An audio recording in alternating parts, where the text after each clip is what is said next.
Assalamualaikum warahmatullahi wabarakatuh.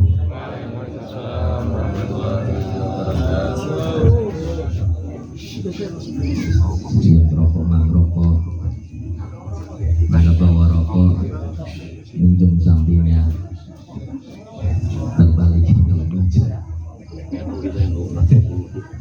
Alhamdulillahirabbil alamin. Wassalatu wassalamu ala asrofil anbiya wal mursalin sayyidina wa habibana wa maulana Muhammadin. Asyhadu an la ilaha illallah wa asyhadu anna Muhammadan abduhu wa rasuluhu la nabiyya ba'dah. Allahumma salli wa sallim ala sayyidina wa maulana Muhammadin wa ala ali sayyidina Muhammad. Qala rabbi shrah li sadri wa yassir li amri wahlul 'uqdatam min lisani yafqahu qawli. Qala subhanaka la ilma lana illa ma 'allamtana innaka antal alimul hakim. Amma ba'du.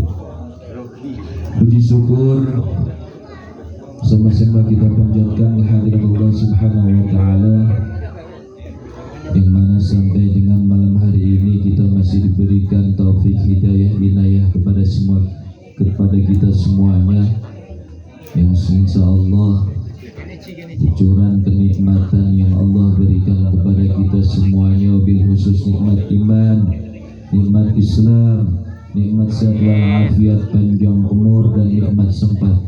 Mudah-mudahan Allah Subhanahu wa taala memberikan nikmat itu semata-mata buat kita untuk selalu meraih keridhaan Allah Subhanahu wa taala dan selalu meningkatkan ketakwaan kita kepada Allah Subhanahu wa taala. Amin ya rabbal alamin.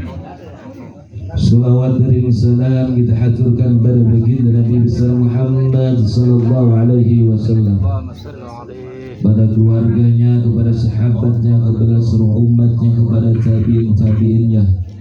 Mudah-mudahan insyaallah yaumul akhir kelak sama-sama kita berhak mendapatkan syafaat dari baginda Rasulullah sallallahu alaihi wasallam ya rabbal alamin.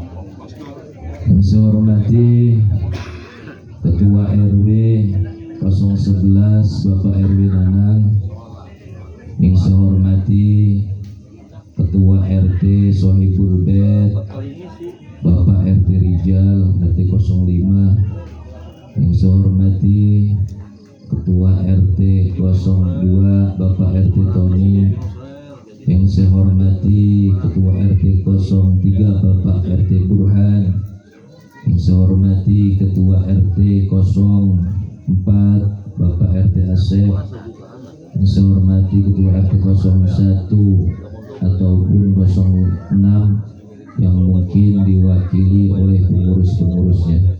Mudah-mudahan insyaallah kita semuanya mendoakan para umara, para pemimpin wilayah kita diberikan kesehatan oleh Allah Subhanahu wa taala yang barokah, dan mudah-mudahan Allah Subhanahu wa taala tancapkan amanah yang selalu untuk niatkan ngabdi untuk masyarakat, wabil khusus perumahan Senopati. Amin ya rabbal alamin. Yang saya hormati para alim, ulama, para guru, para ustadz, para orang tua yang hadir, yang mohon maaf tidak bisa saya sebutkan satu persatu, Master of Ceremony, koordinator pengajian, dan seluruh jamaah yang hadir. Insyaallah mudah-mudahan mobil khusus perumahan Senopati selalu mendapatkan cucuran keberkahan dari Allah Subhanahu wa taala, karena tanpanya keberkahan kita nggak bisa seperti ini, hampa, nggak ada kehidupan. Jadi ciri-cirinya kaum, ciri-cirinya negeri, ciri-cirinya desa ataupun perumahan, kalau nggak dikasih rahmat keberkahan nggak mungkin seperti ini. Hawanya sepi banget, sepi hawanya, nggak ada, hawanya hambar. Makanya kita mudah-mudahan, saya yakin Allah semuanya turunkan rahmat untuk kita semuanya. Malam hari ini Mungkin sama-sama kita belajar, karena walaupun sedikit banyak, yang penting kita pulang bawa ilmu. Mudah-mudahan kita kumpul di majelis ilmu ini, majelis zikir, majelis selawat yang tadi sudah kita bacakan, kita sudah lantunkan, insyaallah mendapatkan fadilah, keutamaan menuntut ilmu yang pertamanya tentunya kita semuanya insyaallah mendapatkan sholat sunnah 1000 rakaat. Insyaallah Allah subhanahu wa ta'ala mengganti duduk kita yang sebentar nih, yang sebentar doang nih, cuma 2 jam paling lama, 2 jam gak lama, sambil makan gorengan gak nyem lagi, ngopi juga. Insyaallah kalau kita belajar ilmu di majelis ilmu ini, insyaallah Allah semuanya, kalau karpetnya belum digulung, tempatnya belum digulung, malaikat masih nungguin kita. Gak percaya silakan mati duluan, silakan. Kalau saya mah percaya, yakin, karena baginda Rasul yang ngomong. Jadi sebelum karpetnya, terpalnya digulung nih, malaikat masih nungguin. Ngapain malaikat itu berdoa? Ya Allah, orang-orang yang ada di majelis ilmu ini, baik ibu-ibu yang nyiapin makanan, jamaah yang ngajinya sambil gider, ngaji senderan, jamaah yang ngajinya sambil ngantuk, jintuk ya, jintuk. Jamaah yang sambil ngiler nggak masalah.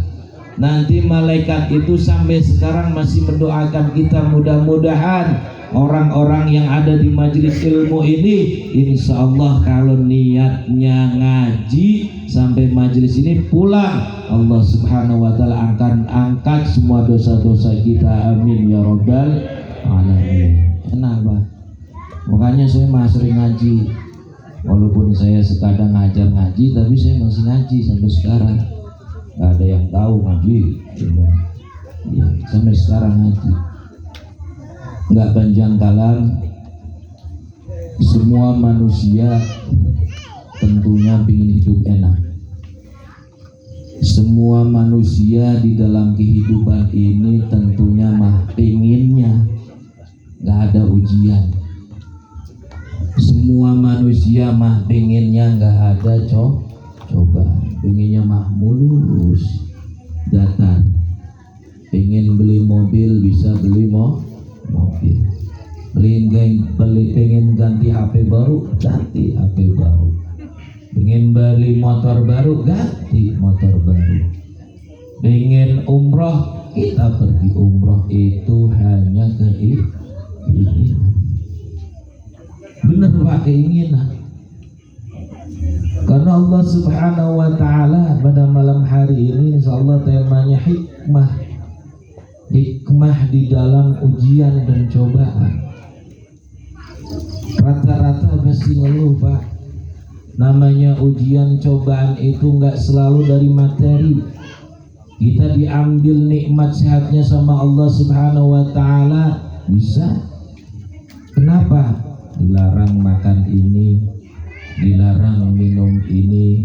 Itu salah satu orang yang sudah diambil nikmatnya oleh Allah. Gak bisa makan enak, yang biasanya bisa makan sate gak bisa Pak. Makanya nikmat kesehatan itu paling penting dan paling sempurna dan utama. Kalau kita nggak sehat mah nggak enak, mau ngapa-ngapain, merokok juga nggak enak. Jangankan misalnya diambil sampai di rumah sakit, nikmat sehatnya di rumah saja panas kita ngerokok nggak enak, itu tandanya sudah nggak sakit, itu udah sakit. Makanya ada beberapa hikmah atau baginda Rasulullah Sallallahu Alaihi Wasallam. Apa hikmah pertama? Allah kasih ujian, cobaan kepada kita semuanya, yaitu Allah subhanahu wa ta'ala hikmahnya yaitu semata-mata Allah yaitu cinta pada hamba-hamba.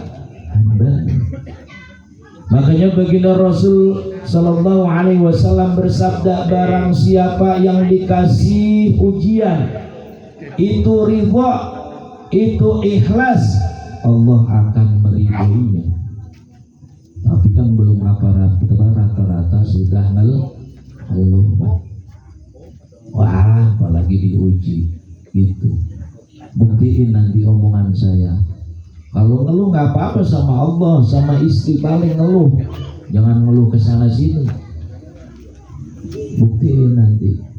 Karena sebenarnya tujuan hidup kita simpel, Pak. Simpel. Tujuannya apa sih tujuan kita? Pak, tahu tujuan kita? Tahu nggak ini kira-kira yang di sini semuanya? Inna sholati wa nusuki wa mahyaya wa mamati lillahi rabbil. Itu tujuan. Tiap sholat dibaca persaksian, sesungguhnya sholatku, ibadahku, hidupku, matiku itu untuk Allah Subhanahu wa ta'ala. Apa boleh ngeluh? Boleh, namanya manusia, cuma jangan kelewatan. Dikasih ujian kita misalnya sakit, rata-rata Pak, mohon maaf saya sebutkan, mohon maaf, rata-rata dikasih ujian sakit baru dah ingat sama Allah. Istighfar dah banyakin, nyebut suruh istighfar begitu. Coba kalau sehat boro-boro istighfarnya banyakin. Punya target setiap hari istighfarnya 333 kali. Harus punya target. Jadi jika kita sehat, itu pun kita selalu membaca istighfar buat hapus dosa-dosa kecil kita, Pak. Jangan cuma sakit doang, dikasih sakit baru dah istighfar, baru nyebut Allahu Akbar. Allahu Akbar, gini banget ya hidup seperti ini. Makanya Allah Subhanahu wa ta'ala kata baginda Rasul, hakikatnya orang yang diuji, orang yang mendapat ujian, orang yang mendapat cobaan, yang bertanya semata-mata karena Allah sayang sama kita. Takutnya kebablasan kalau nggak dikasih ujian. Tapi namanya ujian masing-masing. Ada yang diambil nikmat sehatnya, ada yang diambil anak-anaknya kebetulan pada bader-bader, pada nakal-nakal, ada yang diambil sebagian rizkinya, hidupnya susah mulu sampai ngeluh. Perasaan janji Allah mah enak banget, katanya mah kalau sholat mah, kalau dekat sama Allah jamaah begini begitu, pasti dikabul begini begitu. Balik lagi, Pak. Namanya sebelum alam rahim, alam kandungan, di alam ruh semua sudah jadi persaksian, sudah dicetak garisnya. Nah kalau pengen berubah, kita merubah nasib kita. Gimana caranya? Ya rubah, ngubet lagi. Insya Allah kalau rubah pasti turah, Pak. Kalau mau rubah. Kalau misalnya pengen meningkatkan secara ekonomi, tapi jangan kebablasan juga, mentang-mentang nanti sudah diangkat finansialnya sama Allah, nanti lupa. Dipanggil pengajian mah boro-boro dah sibuk sama kerjaannya, sibuk, Pak. Sibuk, masalah hadir nggak masalah, ini buat ibrah pembelajaran kita semuanya. Takutnya nanti bapak-bapak yang ada sini khususnya diangkat finansial ekonominya sama Allah, wayahnya dipanggil, yang penting kita datang. Allahu Akbar, Allahu Akbar. Kalau nganggur datang ke masjid. Kalau nganggur, Pak, saya emang ngomongnya selalu kalau nganggur. Kalau masih kerja, masih lembur, silahkan kerja. Ada pengumuman pengajian bulanan, pengajian 2 mingguan. Kalau nganggur kita datang ngaji, biarin ngaji, walaupun ngantuk, sambil ngantuk nggak apa-apa, yang penting ngaji. Terutama kalau dipanggil sama adzan harus datang. Kalau nganggur, Pak. Kalau kerja mah kerja, Pak, jangan sampai mesampingkan pekerjaan. Itu hikmah yang pertama. Makanya baginda Rasulullah SAW tadi sabdanya seperti itu, barang siapa yang diuji, yang dicoba itu ridho, itu ikhlas, sabar sampai lulus ujiannya, insya Allah Allah akan meridhoi. Tapi sebaliknya kata baginda Rasul, barang siapa yang diuji sudah ngeluh terus, apapun ujiannya Pak, apapun. Nah, rumah tangga kita aja kalau nggak rukun Mbak, itu salah satu nikmat yang sudah diambil sama Allah. Pengen mah kita mah rumah tangga rukun seperti itu. Tapi kita rata-rata namanya manusia pasti materi, gue udah capek-capek ngaji percuma lah, buat apa? Sholat jamaah percuma, hidup gua kayak gini-gini baik, kagak ada peningkatan bisa. Begitu. Jangan seperti itu, jalanin yang kewajiban. Jangan jalan. Gitu. Maunya yang sempat hadir, sempat hadir kita rubah. Terus yang kedua, hikmahnya kata baginda Rasul, hikmah yang kedua, jikalau kita dikasih ujian, cobaan oleh Allah Subhanahu wa taala, kita harus sadar dunia ini fana. Dunia ini hanya gambaran. Nanti namanya gambaran itu pura-pura, Pak. Pura-pura, gak beneran. Jadi kalau misalnya ono si A di enak banget hidupnya, ke masjid mah kagak, ngaji bulanan di kagak, 2 mingguan boro-boro, paling yang ke masjidnya setahun 2 kali, Idul Adha, Idul Fitri, tapi perasaan hidupnya enak banget. Nah itu nanti yang ketiga ini, jangan salah. Makanya kita mengibaratkan dunia ini pasti akan sirna, musnah. Contoh Pak, sekarang aja kerja sekarang masih umur belum pensiun, nanti 55 tahun aja akan pensiun, putus. Hidup pun seperti itu. Kalau misalnya hidup, nggak mungkin hidup terus, pasti akan mati. Karena gambaran fana, pura-pura hidup di sini di dunia gitu. Tapi mah gue nggak enak banget Ustaz, pengennya mah hidup enak. Ya rubah usaha, gimana caranya Allah kasih jalan kita. Mudah-mudahan ikhtiar usaha kita Allah kasih jalan, kita bisa naik secara ekonomi. Kalau sehat mah biasanya disampingkan. Kalau nikmat sehat, nikmat panjang umur, nikmat rukunnya keluarga, nikmat dijadikan anak soleh dan soleha, kadang-kadang itu jarang mengeluh. Tapi giliran ekonomi yang diuji sama Allah, rata-rata mengeluh manusia. Tapi harus bisa sadar. Yang kedua kata baginda Rasul, yaitu menyadari bahwa ujian dan cobaan dari Allah Subhanahu wa taala itu di dunia ini hanya fana, nggak mungkin beres Pak. Kalau misalnya nanti kasih ujian beres, yang sakit pasti kasih sembuh. Kalau misalnya nggak sembuh, ya itu sakit berat. Gimana kita deketin sama Allah? Kita yang butuh sama Allah, bukan Allah yang butuh kita. Sorry kata Allah, lo mau sholat mau kagak urusan lo mau ngaji mau kagak urusan lo, bodoh amat. Lo yang butuh nanti ngerengek di alam barzah, mobil khusus di alam akhirat. Yang butuh bukan Allah, yang butuh kita Pak. Nanti kita mah masih senang-senang bisa hidup kayak gini, ngopi enak, makan enak seperti itu nanti. Tapi kita suatu saat jikalau mati, meninggal dunia, dipisahkan ruh sama jasad kita, itu nanti nggak ada penyesalan yang akan berulang kembali. Jika Allah kasih kesempatan hidup 5 menit, 10 menit, 15 menit, bahkan 1 hari, ruh itu akan balik jasadnya, katanya pasti apa? orang-orang yang di alam kubur, orang-orang yang di alam barzah yang sekarang na'udzubillah min dzalik masih mendapatkan siksa kubur dari Allah, sangat ingin kembali ke alam dunia.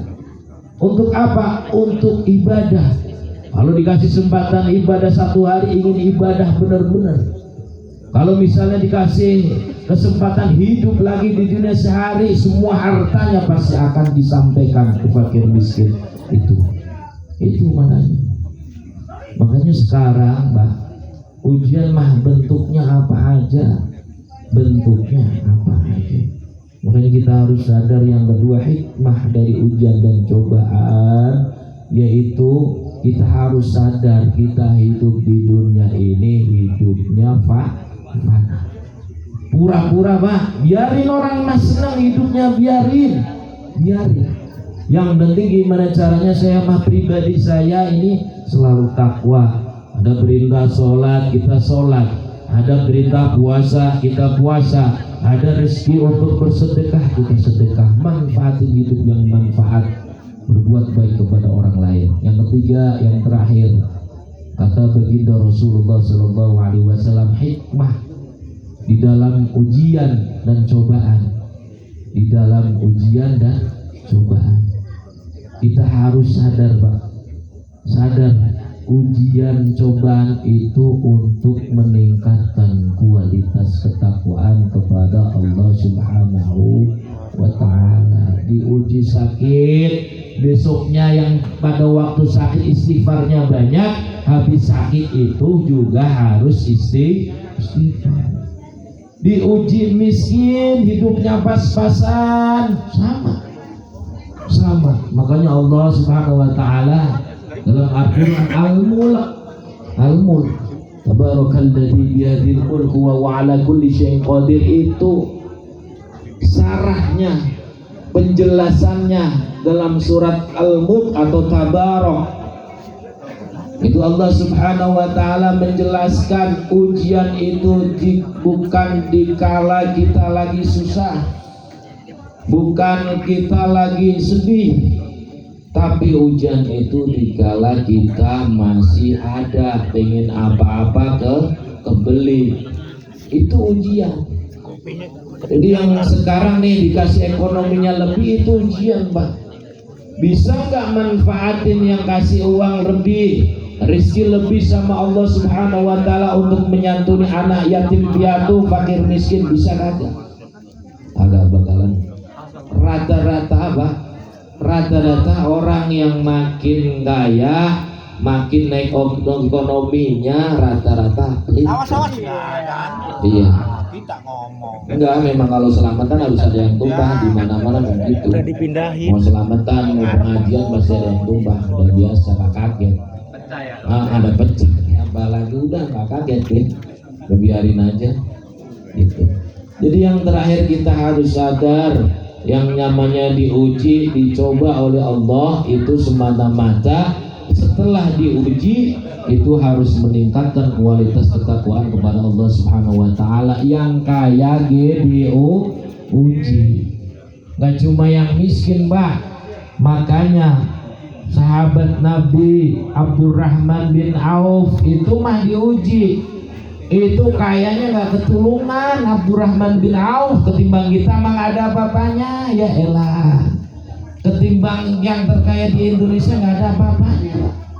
Abdurrahman bin Auf tiap hari nangis, ya Allah, saya itu takut diberi rezeki yang sangat banyak, takutnya saya bisa memanfaatkan rezeki kita di dalam dunia. Abdurrahman bin Auf, sahabat yang paling dicintai Nabi, bahkan berdoa sama Allah, minta sama Rasul agar dimiskinkan. Tapi gak miskin itu Abdurrahman bin Auf, karena sedekahnya coba 40.000 dirham semuanya sedekahnya.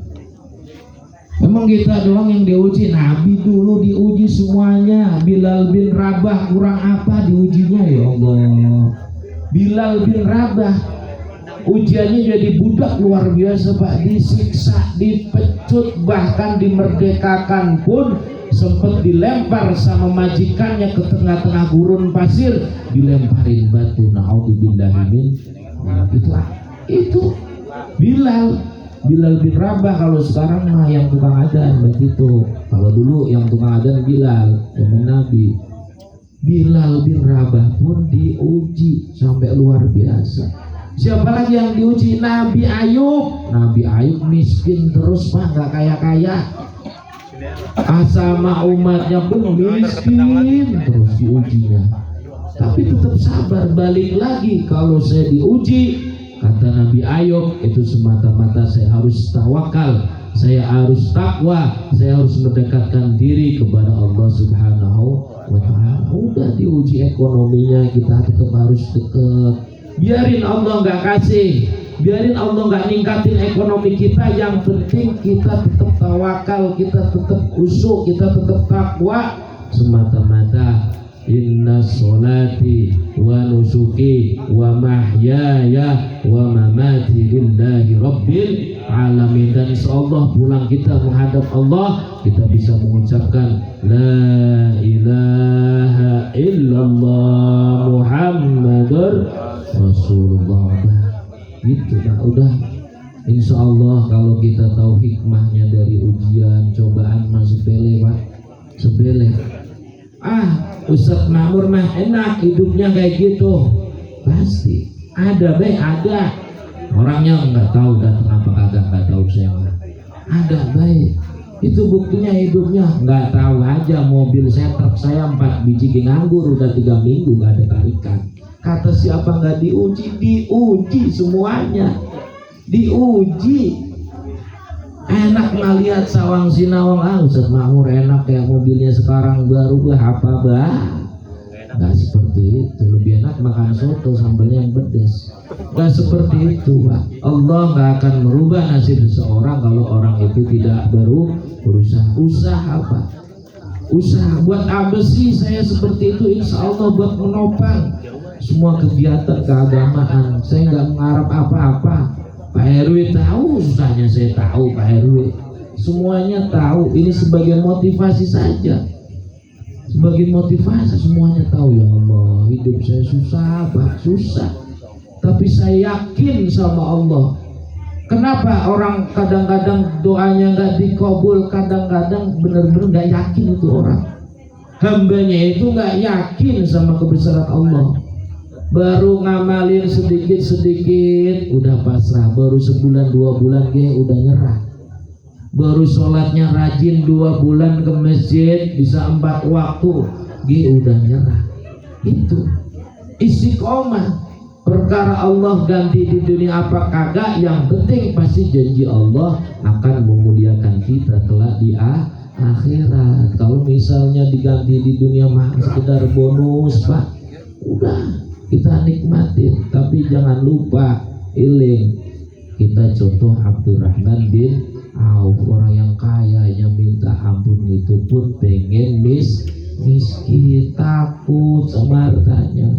Mudah-mudahan kita semuanya bisa meneladani apa yang menjadi 3 hikmah kata baginda Rasul yang senantiasa bisa motivasi kita. Ujian apapun kita hadepin, ujian apapun bertubi-tubi kita hadepin Pak. Kita hadepin. Kata Allah pasti la yukallifullahu nafsan illa usaha.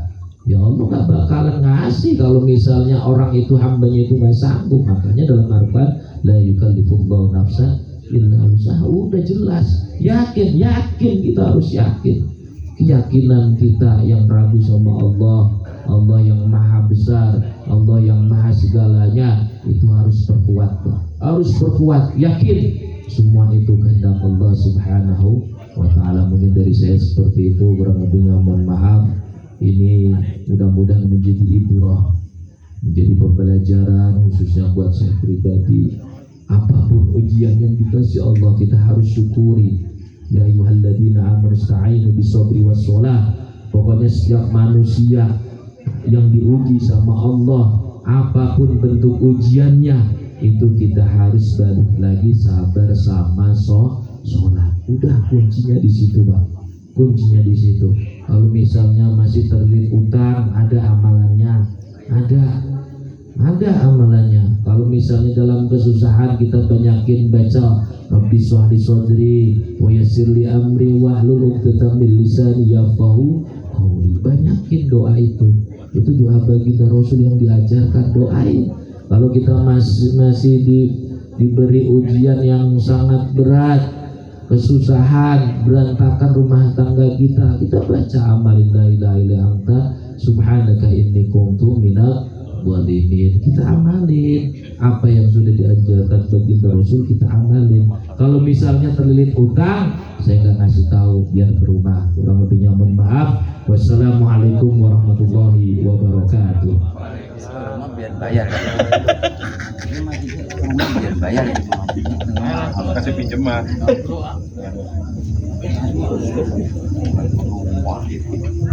Mohon maaf Bapak-bapak, sebentar kita doa dulu. Mudah-mudahan apa yang kita laksanakan di malam ini mendapat berkah dari Allah Subhanahu wa taala. Ala kulli sholihah wa ila al-Fatihah. A'udzu billahi minasyaitonir rajim. Bismillahirrahmanirrahim.